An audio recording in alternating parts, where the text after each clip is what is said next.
Boa tarde a todos. Boa tarde. Que a paz do nosso Mestre Jesus esteja em nossos corações. Em mais uma das lindas oportunidades que estamos aqui, entre irmãos, buscando aprender, buscando amar, buscando progredir, buscando evoluir. E para progredir e evoluir, precisamos fazer as duas coisas, né? Amarmos, estudarmos, crescermos interiormente. Pois espiritualidade maior, Jesus nos dá o caminho. Nós temos que, por nossa conta, com a nossa caminhada, começar, principiar. Temos professores, temos o maior mestre dos mestres, que é Jesus, que nos ensinou como fazer. Então, basta a nós estarmos seguindo, estudando, buscando esse aprendizado que é infinito. Quanto mais aprendermos, mais sabemos que temos mais que aprender. E diante disso é que mora a beleza, pois aprenderemos uns com os outros. Alguns um pouco à frente, alguns um pouco mais experientes, nos trarão conhecimentos. E nós levaremos conhecimentos para aqueles menos experientes que nós. Ou seja, estamos todos encaminhados, todos caminhando. Porque estamos com uma corda. Amarrou na cintura e já vai puxando o outro que está atrás. Ou seja, ninguém está sem essa corda amarrada na cintura. Se nós pararmos, de trás para. O que quer dizer isso? Nós temos responsabilidades sim conosco, mas também temos responsabilidades com o nosso próximo. Os pais com os filhos, os irmãos com os irmãos, nós como funcionários com o dono da empresa, ou com o nosso chefe, o chefe conosco. Ou seja, nós dependemos uns dos outros. E a nossa felicidade está diante da felicidade do nosso próximo. Não seremos verdadeiramente felizes se não encontrarmos ou estivermos uma pessoa feliz junto conosco. É só entendermos, né, daquela máxima que a gente sempre aprende. O inferno não pode ser eterno, pois se for eterno, estaremos sentenciando aqueles que amamos para sempre na perdição. Não seremos felizes. Não poderemos estar no céu longe daqueles que amamos. Ou seja, Deus nos dá a oportunidade de crescer e de evoluirmos e sempre buscarmos aqueles que necessitados estão à nossa volta para trazê-los eles conosco e nós também, né, irmos de encontro àqueles que estão à frente de nós. Se percebermos que alguém que está amarrado na nossa corda está mais pesado, dá uma puxadinha, porque a pessoa vai acordar e vai estar seguindo ou nos ajudando, nós ajudando outros e os outros nos ajudando também. Gente, hoje é a Priscila que vai fazer vai nos homenagear com a sua palestra. E a palestra dela é bem bacana, porque tivemos aí o Tiradentes, né, 21, né, de abril, e agora temos aqui a Priscila falando sobre o Brasil. Brasil e uma missão, né? Falar sobre o Brasil é coisa linda, né? Pois é ele que nos abriga, que nos envolve, estamos nele, né? E aqui estamos para alcançarmos a felicidade.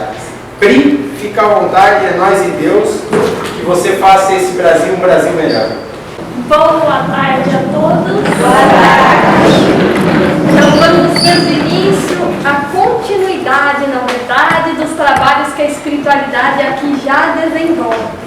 Nós fomos convidadas aqui a realizar palestras sobre o Brasil. Então, neste convite divino que nós recebemos, hoje estaremos a falar sobre o Brasil, uma missão. A próxima será Brasil, uma verdade. E a terceira será Brasil, um futuro. Assim nos pediram, assim as caraminholas na nossa cabeça, né? A inspiração veio e assim a espiritualidade foi nos orientando para que estivéssemos a falar um pouquinho do Brasil, para que nós estivéssemos a colocar em nossos corações a realidade das coisas. Não fantasia, mas a beleza e a grandiosidade deste nosso país que nos abriga. Então, para começar, entendamos de que aqui o nosso referencial é o livro de Humberto de Campos, Brasil, Coração do Mundo e Pátria do Evangelho. Realizamos inúmeras outras pesquisas e inúmeras outras fontes para, com respeito, estar trazendo a todos aquilo que se faz necessário dentro do que a espiritualidade nos passou. Então, para iniciar, vamos viajar um pouquinho no tempo. Pensemos lá atrás com os sumérios, em que eles inventaram e nos trouxeram a roda, tiveram as suas religiões. Vamos pensar no Egito, Eles nos legaram as arquiteturas com as pirâmides, nos legaram o desenvolvimento com as matemáticas, com a medicina. Vamos pensar além, vamos pensar na Índia, que nos trouxe muitas descobertas na astronomia, muitas descobertas na matemática com a invenção do sistema decimal. Vamos pensar na China, nos trazendo papel, nos trazendo a bússola e a seda. Vamos pensar ainda na Grécia, que nos legou muitas belezas com as suas filosofias, com a arte, com a democracia. Vamos pensar em Roma. Roma nos trouxe as suas leis com direito. Roma nos trouxe as suas belas arquiteturas, as suas construções majestosas. Em tudo, estes povos também tiveram as suas religiões e trouxeram a todos nós um progresso no campo da matéria. No entanto, a um país está reservado ser o foco luminoso de estar sendo o coração do mundo, a pátria do Evangelho. Lá atrás, estes povos todos nos trouxeram inúmeras grandezas, inúmeras personalidades, brilharam no palco da humanidade, mas nenhuma foi tão inigualável quanto a própria figura do nosso Mestre Jesus. Ele nos legou com o seu Evangelho tudo aquilo que nós possamos ter necessidade de evoluirmos. Ele que é o caminho, a verdade e a vida, Ele mesmo que nos disse, tudo passa, mas as minhas palavras não passarão. Ele nos legou o maior exemplo, a maior beleza na cruz, perdoando a todos nós. E então, os seus discípulos, após a sua ida, continuaram levando todo o seu Evangelho para o mundo inteiro. Mas aí adveio a Idade Média. Idade essa que na verdade nasce lá em 476 em Roma. A Idade Média que nos levou um atraso no nosso plano espiritual, nos nossos desenvolvimentos coletivos. Plano espiritual que eu digo é desenvolvimento espiritual nosso, como coletividade. E então veio em 1095 com o Papa Urbano II a instauração das cruzadas. Levaram as guerras santas, levaram, na verdade, pelo poderio militar, a espada em nome de Cristo para estarem conquistando a terra prometida, a terra santa, que era Jerusalém. Ousaram utilizar o nome do Cristo, quiçá todos nós que aqui estamos, ousaram utilizar o nome do Cristo para estar matando, para estar desfalecendo com outras pessoas. No entanto, o Cristo, em dado momento da humanidade, no último quartel do século XIV, pensamos assim, um século tem 100 anos. Quando a gente fala quartel, lá no livro de Humberto de Campos, é quando a gente divide estes séculos e 100 anos em 4 partes. Então, cada quartel tem 25 anos. Lá por volta de 1376 a 1400, perdão, mais ou menos nesta época, Jesus, nosso Mestre, Ele veio fazer uma visita periódica até a Terra. Ele veio olhar a Europa, Ele veio olhar como estávamos todos nós, como os nossos espíritos houveram ali assimilado a luz do seu Evangelho, a luz do seu amor. E qual surpresa não foi? O Cristo desceu com uma corte de anjos e tronos, uma nova escada de Jacó se fez e Ele foi iluminando desde as suas paragens divinas todo aquele caminho enlemeado de trevas e de sombras com a sua luz divina. E então Ele observa todos nós que aqui nos encontrávamos ainda arraigados a vaidades, a ambições, ao orgulho e egoísmo, ainda envoltos na materialidade dos fatos e das coisas. Esta foi a visão que o Cristo vislumbrou. E então, ali Humberto de Campos nos narra que, quando Cristo assim o viu, ele se dirigiu em mensagem a um dos seus anjos, espírito este que era encarregado de resolucionar, de resolver os problemas sociológicos da Terra. Que interessante! Sociologia, como nós sabemos, muitas vezes vai buscar resolver ou entender os problemas das sociedades e vamos dizer assim, em um certo resumo, para não nos alongar. Então este espírito, ele tem uma elevação, uma propriedade, uma capacidade de entender como que é o funcionamento das sociedades e amparar estas sociedades diversas que se fazem na Terra. E então, ele se dirige a este espírito, que era Eliú. Eliú, o meu coração se enche de profunda amargura por estar vendo que os homens não estão a compreender a luz do meu evangelho e do meu amor. Se enche de profunda amargura por ver que o amor do meu evangelho se esfacelou em seus corações, pois que todos que aqui estão nesta terra, ao invés de estarem aprendendo a amarem-se como irmãos, uns aos outros, estão em movimentos impetuosos, aniquilando-se uns aos outros, que fora logo após a época das cruzadas.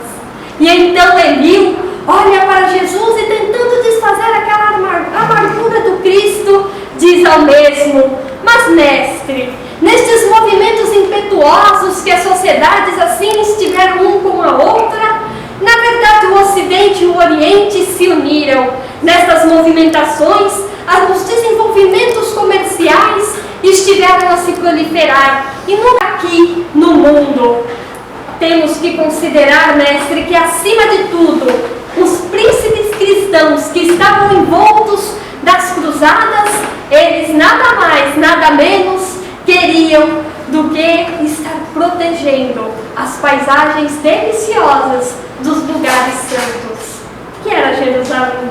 E então Cristo olha para Eliú e diz: mas que lugar na terra não é santo? Em toda parte do mundo, em todo cantinho onde se paira a mão de Deus, se faz a sua bênção na luz e na paz da criatura. Era necessário ou preferível que Saladino, um dos muçulmanos que em 1187 houvera conquistado novamente Jerusalém para os muçulmanos, em decorrência das cruzadas, estivesse guardando todos os poderes temporais na Palestina, ao invés de um só fio de cabelo de um soldado estar caindo numa guerra incompreensível pelo meu nome, que em todo tempo e em toda parte deve ser a do amor e da fraternidade. Assim Cristo traduz. E então o Cristo olha para todos nós compadecidos, todo aquele coro de anjos e querubins empolgados com aquela amargura divina, pois que eles amam, não se amarguram no sentido tal como nós nos amarguramos, mas eles sentem-se envoltos, eles sentem um impulso de estar nos levando à evolução, eles se sentem compadecidos. E então o Cristo diz que no futuro, a partir de 1400, ali estaria sucedendo-se o feudo, estaria sucedendo-se as coroas, tudo aquilo que significava a concentração do poder e da autoridade para estar modificando tão desoladora situação em que o mundo se encontrava, não compreendendo o Evangelho do Cristo. E então Eliú, para novamente, com muita brandura, com muita humildade, estar desfazendo aquela impressão do Mestre e aquela impressão que se fez naquele coro divino que lá do alto olhava a terra, ele esteve a dizer: Mestre, se aqui na terra aquela coletividade de espíritos que aqui estão se encaminhando fatalmente para os infortúnios coletivos, então, por que nós não vamos para uma região na terra em que almas simples e jovens aguardam a semente de uma nova vida? Por que nós não vamos para estas paragens e ali instauremos uma semente de um novo amor, de um novo pensamento baseados na liberdade cristã? E então, ali naquele meio, aquele coro de anjos se faz como um meteoro divino ultrapassando todo aquele universo da terra, porque ali se fazia um universo. O Cristo trazia em seu olhar, em seu coração, tudo aquilo que ele houvera contemplado nas paisagens divinas. E então eles vão e se dirigem até a América. Ali, uma paisagem de natureza exuberante, as árvores, as flores perfumavam os caminhos daqueles espíritos divinos. Ali, o oxigênio do mar se casava com o oxigênio da selva bravia. As aves cantavam em homenagem ao Cristo e ao seu coro de anjos. Ali se fazia beleza e o Cristo se enternece, porque ele contempla, além disso, os silvícolas, os indígenas que na época de tanta pureza e simplicidade guardavam energia e bondade em si, preparados, esperando o desenvolvimento do Evangelho do Cristo. E então, o Cristo, observando aquilo, diz para Eliú: Eliú, onde nestas paisagens novas se faz o recanto planetário, do qual podemos enxergar no infinito o símbolo da redenção humana. E então Eliú diz: este lugar de doces encantos, mestre, de onde se vem no mundo os homenagens dos céus para os nossos martírios na terra, fica mais para o sul. E aquele coro divino de anjos se dirige para aquilo que seria no futuro Brasil.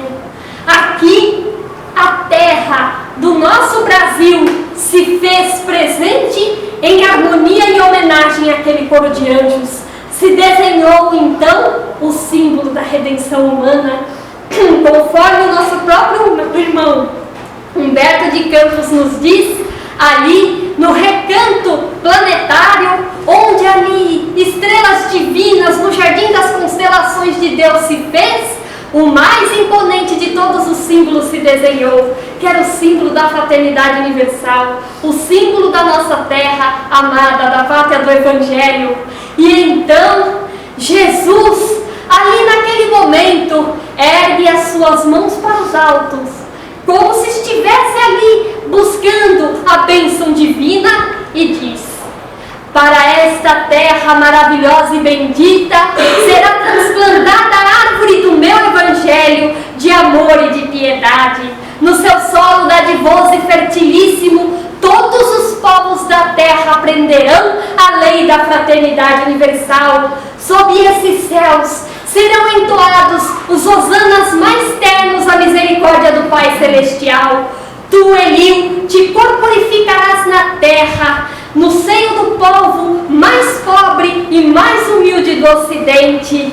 Instituirás um roteiro de coragem para que sejam transpostas as imensidades desses oceanos perigosos e solitários que separam o velho do novo mundo. Instalaremos aqui uma tenda de trabalho para a nação mais humilde da Europa, glorificando seus esforços na oficina de Deus. Aproveitaremos o elemento simples de bondade, o coração fraterno dos habitantes desta terra nova, e mais tarde ordenarei a reencarnação de muitos espíritos já purificados no sentimento da humildade e da mansidão entre as raças sofredoras e oprimidas das regiões africanas, para formarmos o pedestal de solidariedade do povo fraterno que aqui florescerá no futuro, a fim de exaltar o meu Evangelho nos séculos gloriosos do porvir.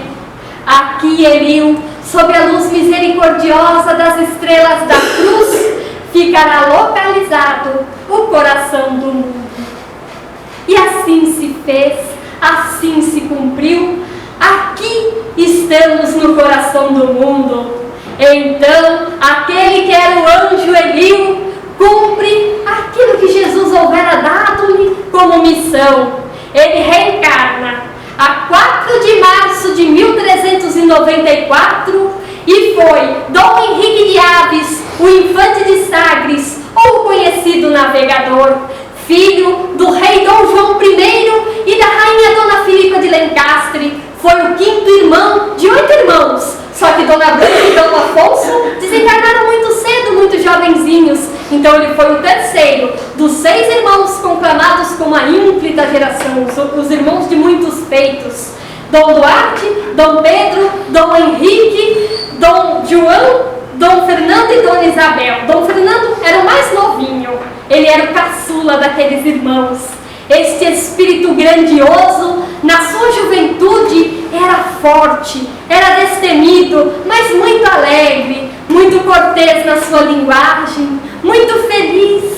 Era um espírito extremamente persuasivo. Todas as suas falas se faziam, na verdade, com uma habilidade e um carinho acima do comum. Ele tinha um coração bondoso, muito afável. Espírito este tão querido de Jesus. Espírito encarregado de uma missão tão grandiosa. Ele, quando novinho, brandia sua espada com muita desenvoltura, ao mesmo tempo que cavalgava muito bem, tendo sido inclusive convidado por inúmeros imperadores e reis para fazerem parte na verdade do comando de seus exércitos. Isso não era qualquer coisa para a época e principalmente para a mentalidade da época. Este Espírito Divino era interessadíssimo em tudo aquilo que fosse conhecimento e principalmente naquilo que envolvia a ciência náutica. Tudo aquilo que envolvesse viagens, embarcações, cartografia, geografia, tudo aquilo que na ciência no futuro estaria a se desenvolver. Este Espírito grandioso com um magnetismo extremamente forte, este espírito disciplinadíssimo e que na época era conhecido por ter uma excessiva confiança na providência divina, se é que dá para se entender ou se dizer que alguém possa ter excessiva confiança na providência divina.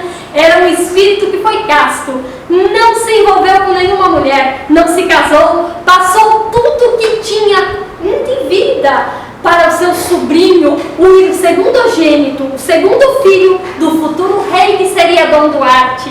E então este espírito divino e querido, em 1415, já com 21 anos de idade, ele esteve sendo intimado pelo seu pai, o rei Dom João I, juntamente com seus dois irmãos, Dom Duarte e Dom Pedro, para estarem indo até uma cidade muçulmana, Ceuta, que houvera sido tomada dos portugueses lá pelo século VII.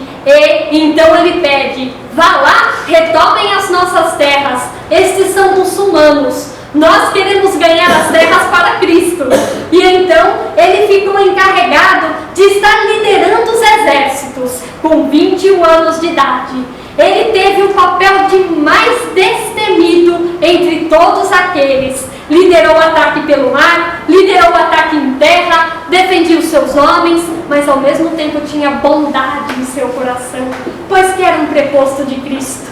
Ele sabia da necessidade de ali estar vivendo naqueles momentos, naquelas mentalidades, a guerra, vamos assim se dizer. E então eles conseguem tomar dos muçulmanos Ceuta, e aquela cidade passa a ser governada pelo próprio infante Dom Henrique, que foi ordenado pelo seu pai como cavaleiro.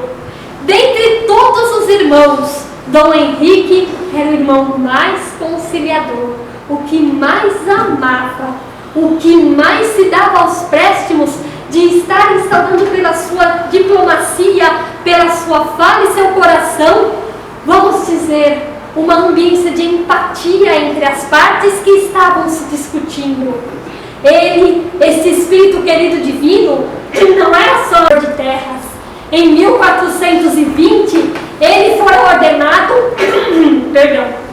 como governador da Ordem de Cristo. Esta ordem, ela tinha muitos recursos financeiros. Era uma ordem advinda dos extintos cavaleiros templários. E então o Dom Henrique passa a utilizar esta ordem para estar financiando todas as navegações e expedições que a partir do momento ali se fariam, pois que o Cristo dera para ele uma missão: fazer com que os corações estivessem não tendo mais medo de superar o mar, não tendo mais medo dos monstros marinhos e estarem avançando, para que um dia a Europa estivesse vendo, conhecendo a terra de Veracruz, que era o nosso Brasil, e estar levando ao desenvolvimento nesta bênção que nós temos hoje em dia. Todos os erros cometidos, que foram ali cometidos por todos nós que antes também estávamos lá, na verdade foram erros que nós temos sim que pedir perdão a Cristo.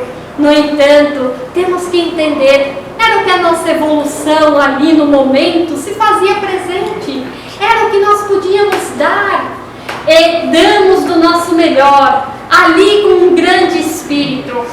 Todos nós, cada um em suas nações, estiveram tendo inúmeros espíritos divinos se reencarnando para levarem o Evangelho do Cristo. E então o infante Dom Henrique, utilizando-se da ordem de Cristo, ele vai levar as caravelas, a invenção das mesmas, com os seus técnicos, pois que antes não haviam barcos que pudessem estar remando contra a ação do vento. Ele leva todo aquele desenvolvimento com a escola de Sagres, escola esta que muitos dizem ela não existiu, pois não tinham paredes, não tinham cadeiras, mas convenhamos, uma escola para um navegador não é nada mais nada menos do que o próprio mar. O conhecimento não se faz e não se troca, nada mais nada menos do que a mar aberto, a céu aberto entre uns e outros. Esta era a escola de Sagres.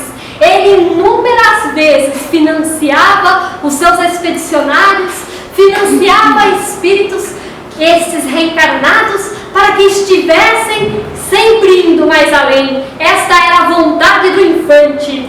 Ele utilizava-se de um termo, de um lema, uma divisa: Telon de bien faire.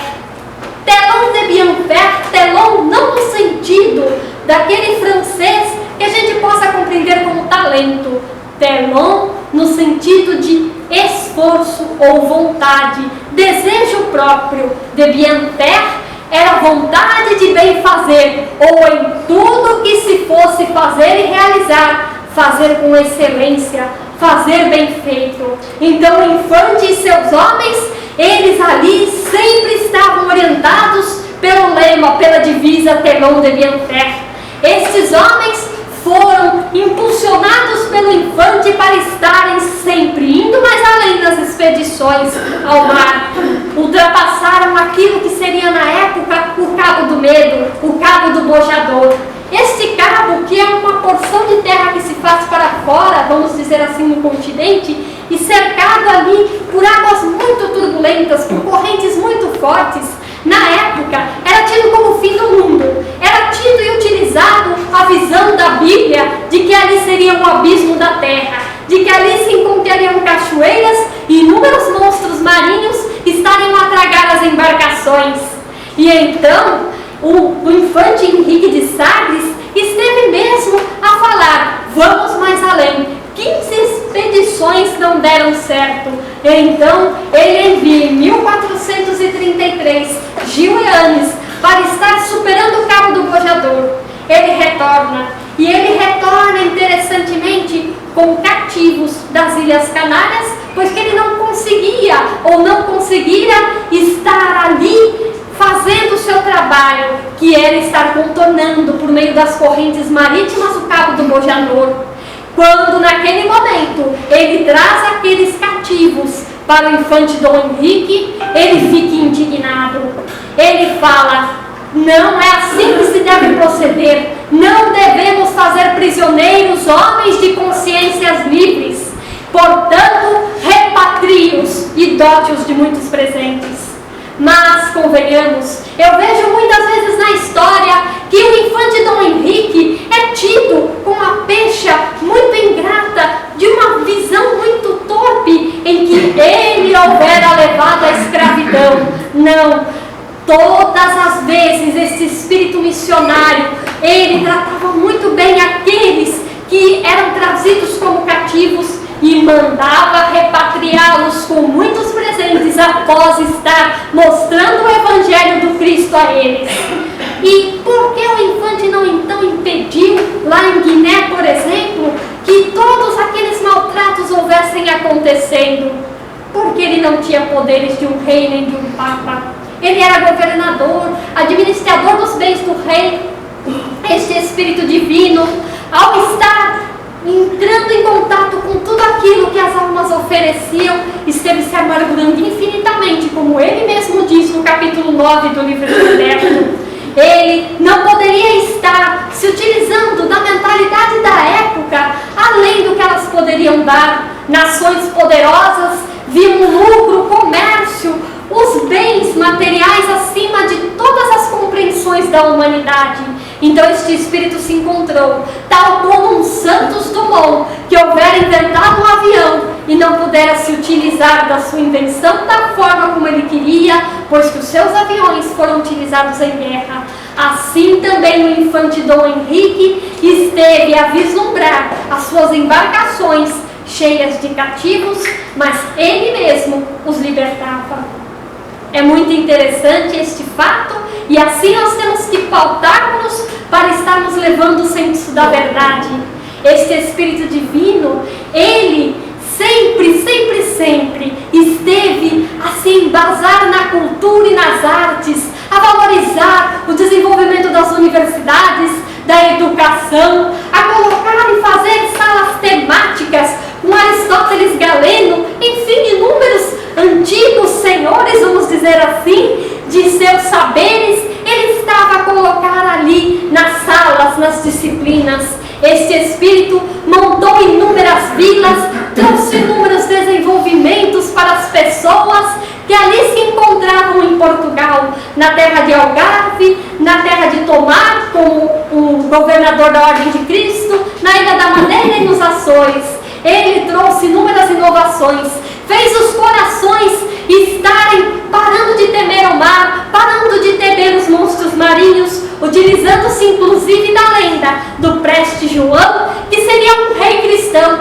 cercado por reis muçulmanos. Em seu reino estariam unicórnios, muitas riquezas, muitos ouros, e a espada do amor cristão reinaria acima de todas as coisas. Então, ele se utilizou desta lenda na, vamos dizer, mentalidade da época, para que os homens estivessem cada vez mais indo mais além com seus barcos. Este era o infante de Sagre, sempre mais além, Teron de Guianfer.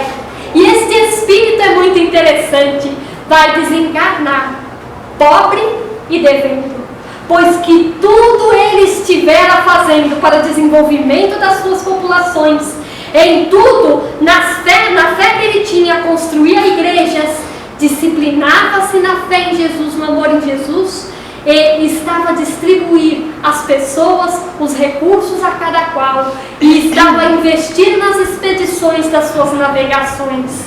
Então ele morre pobre e devendo. No dia 13 de novembro de 1460, Henrique de Sagres retorna ao plano espiritual. E pensamos, este espírito então parou. Parou não, a grandiosidade deste espírito é muito grande. E até uma anomalia na minha fala, não é? Grandiosidade grande. É porque é tão grande esse espírito é tão gigante, é um anjo. E este anjo retorna à pátria espiritual falando o seguinte: vou reunir então as falanges do Cristo para estar levando além aquilo que o Cristo estivera me fazendo como missão. Missão dada será missão cumprida. Era assim o pensamento deste Espírito. E então as falanges de espíritos, de navegadores do infinito, juntamente com ele, estavam a influenciar os portugueses na época. E ali ele influencia o seu sobrinho Afonso V em seu reinado. Nada, não tem resultado. Mesmo estando, vamos dizer, ambicionado pelas riquezas das Índias, não quis. Então vem outro espírito, vem João II. João II, o famoso príncipe perfeito. Este príncipe, ele tem as mesmas aspirações que o Henrique de Sagres. E então ele se faz o instrumento perfeito e divino ao infante. No entanto, que infelicidade! Todos os espíritos, em todos os patamares evolutivos, têm muitas lutas a empreender até a sua purificação, como o nosso irmão Humberto nos conta. Então, João II desencarna envenenado em 1495. E vem Dom Manuel I, e ali o infante se faz muito presente com ele. Muitos expedicionários saem, e eles já tinham na época a informação de que terras fronteiriças, a costa africana, ali se faziam presentes. Vasco da Gama vai e descobre o Canadá. Gaspar descobre descobrem outras terras. E então, no momento perfeito, Pedro Álvares Cabral, incumbido de estar buscando as riquezas das Índias, ele ali vai até uma ermida. Ermida é como se fosse uma capelinha separada de toda a civilização. Capelinha esta que fora construída pelo próprio Infante de Sagres. Ele vai com seus homens, oram a Deus. E então, ao estarem entrando nas embarcações no rio Tejo, uma vontade se faz presente em seu coração de estar dentro daquelas informações secretas que todos eles sabiam, estar fincando a sua bandeira na terra nova que ficava mais para o sul. Ali se faz a ambiência perfeita. E então o Infante de Sagres, Dom Henrique, vai, ele e Álvares Cabral, ali as 13 naus se faziam presentes. E a sua falange de navegadores do infinito se fazem presente naqueles navios. Eles influenciam e utilizam-se de todos os ascendentes mediúnicos. Todos os sonhos de Cabral se fazem permeados de coisas estranhas e inovadoras. O divino expedicionário era, na verdade, Henrique de Sagres, Eliú. E então, quando naquele momento aqueles corações aflitos e angustiados, por verem que a direção dos seus barcos, ao impulso mesmo do direcionamento de Henrique de Sagres e daqueles navegadores, eles na verdade vão em outro caminho que não o das Índias. Eles, com medo, falando: meu Deus, e agora o que será de mim? O que será de nós? Vamos chegar até o fim do mundo, as embarcações vão cair. Eles são revigorados por aqueles espíritos de navegadores. Eles são instituídos a uma coragem. Instituídos não, eles são estimulados a uma coragem, a um espírito de desbravamento por todos aqueles espíritos. E eles observam então o surgir de uma nova terra. Um novo pico de terra se forma diante daquelas navegações, que era a Baía de Todos os Santos. E então eles observam e veem aquela terra nova que eles consideravam como se fosse uma ilha. Eles não sabiam de toda a sua extensão.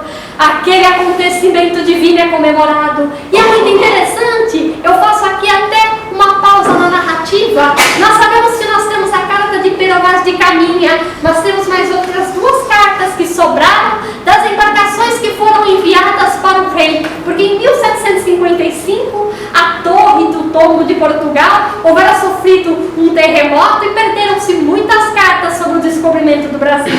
Leiam Caminha. Leiam Caminha, a beleza que ali se faz do encontro entre os portugueses e os indígenas é belo. Ali não existia só o interesse pelo ouro, só aqueles sentimentos mais baixos. Eram aqueles povos que, convidados por Jesus, estavam a se solidarizar na terra do Evangelho. É muito interessante que Pero Vaz de Caminhas fala mesmo para o rei Dom Manuel que aquela boa gente, aquela gente inocente, pura, que não vestia nada, mas trazia tudo em seu coração, a bondade, a simplicidade, na verdade ali naquela terra se fazia. Mas veja só, naquela terra tudo pode se dar, tudo se dá em se plantando. No entanto, a melhor semente que Vossa Majestade Dom Manuel pode plantar é a semente do Evangelho no coração dessa boa gente. Olha só a beleza que os portugueses ali se encontrando com os indígenas estavam a vislumbrar.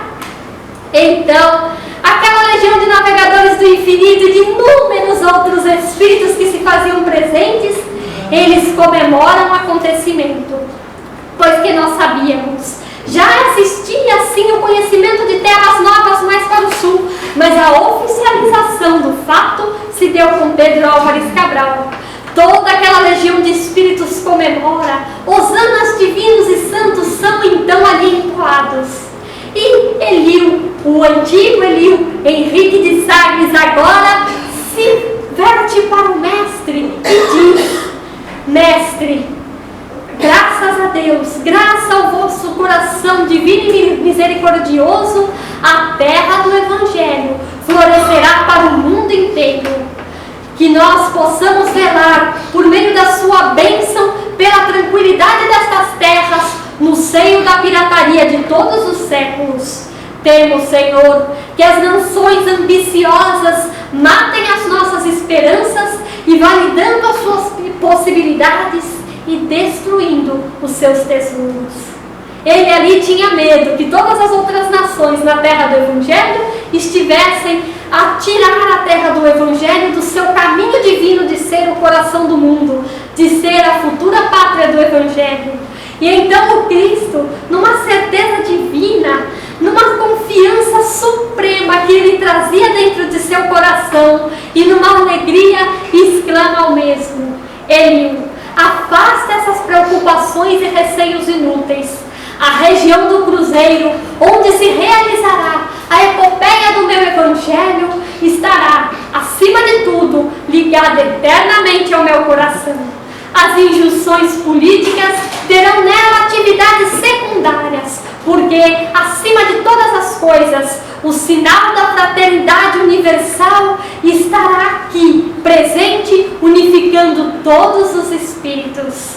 Sobre a sua volumosa extensão, pairará constantemente a minha mão compassiva, e a mão prestigiosa e potentíssima de Deus pousará sobre a terra de minha cruz.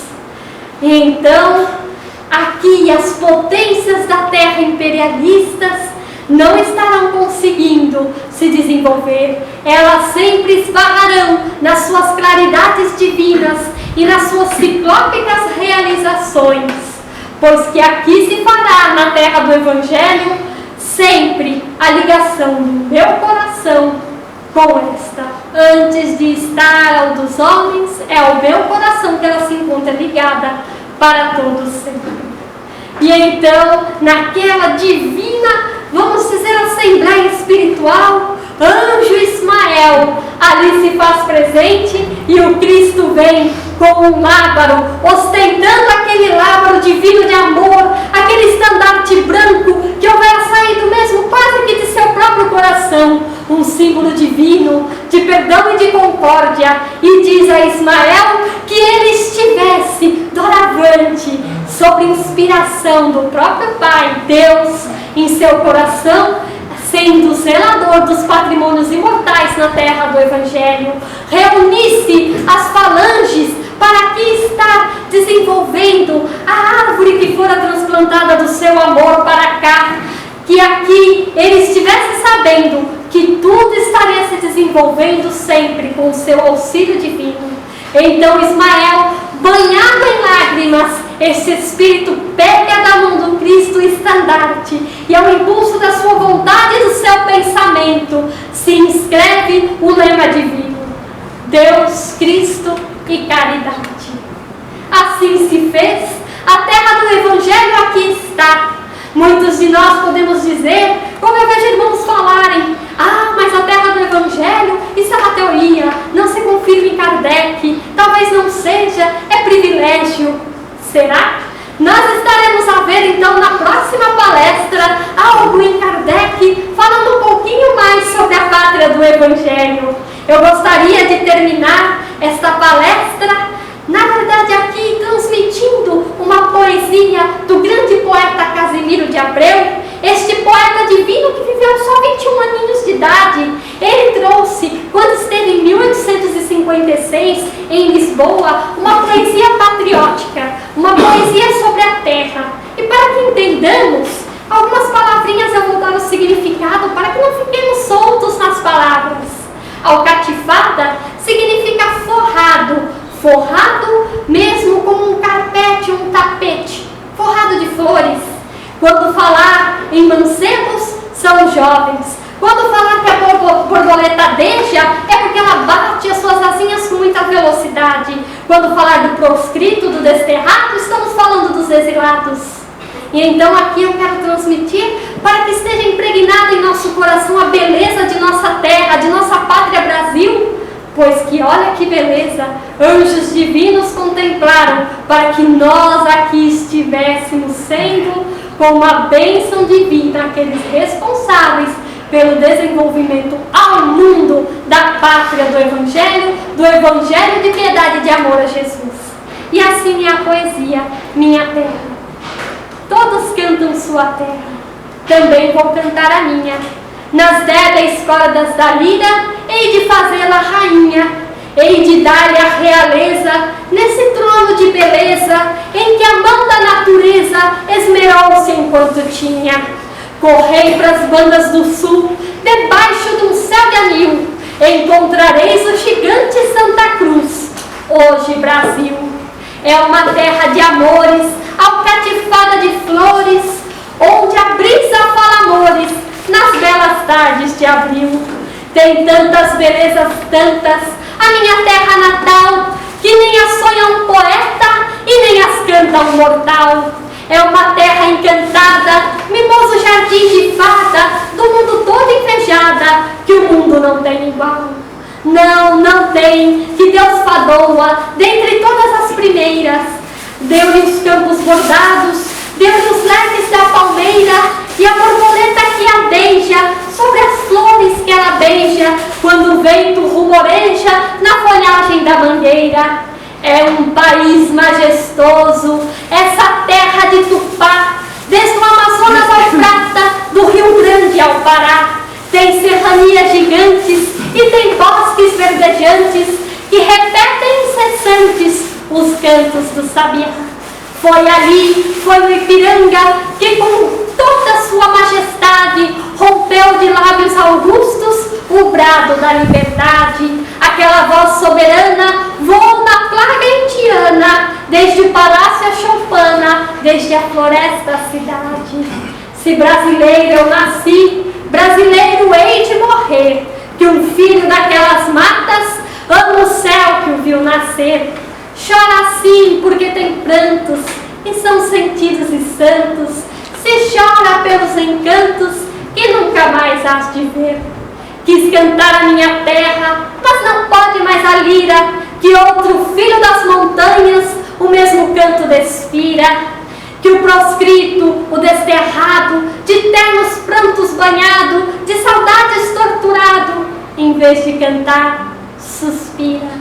Tem tantas belezas, tantas, a minha terra natal, que nem as sonha um poeta e nem as canta um mortal. É uma terra de amores, alcatifada de flores, onde a brisa em seus rumores murmura, não tem rival. Esta poesia, nós tiramos algumas estrofes em decorrência mesmo do tempo, mas procurem ela inteira, para que estejamos entendendo a responsabilidade da nossa terra e a beleza e confiança que Jesus tem para com todos nós. Que a paz de Jesus esteja a envolver os nossos corações e que os cidadãos da pátria um dia se transformem em homens da fraternidade universal. Que assim seja.